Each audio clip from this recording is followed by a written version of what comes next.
વગર તપાસે છેડતી કેવી રીતે દાખલ થઈ? તમે જોઈ છેડતી? તમે જોઈ?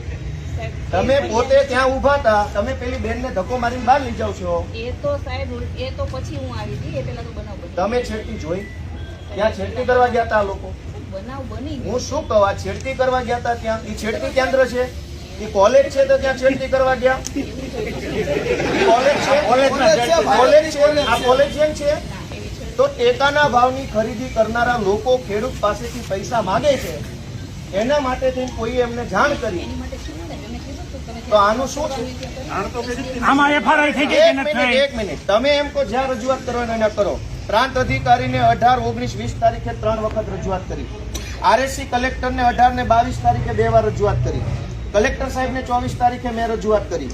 24 તારીખે સીઈઓને રજૂઆત કરી અને 24 તમને એફઆઈઆર આપી. હજુ તમે એમ કહો રજૂઆત કરો તો આ ગુંડા તમને રજૂઆત કરવા આવ્યા હતા?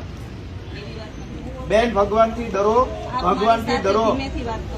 તો ધીમે એટલે પણ હું કઈ ખાઈ ગયો? તમે અમને ઉપર ખોટા આરોપ મૂકો.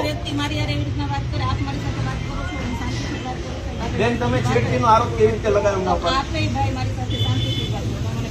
હાલો, પગે લાગુ. લો, છેડતીનો આરોપ કેવી રીતે કર્યો? કેવી રીતે છેડતી કરી હમણે? નહીં, કેવી રીતે છેડતી કરી હમણે? છેડતી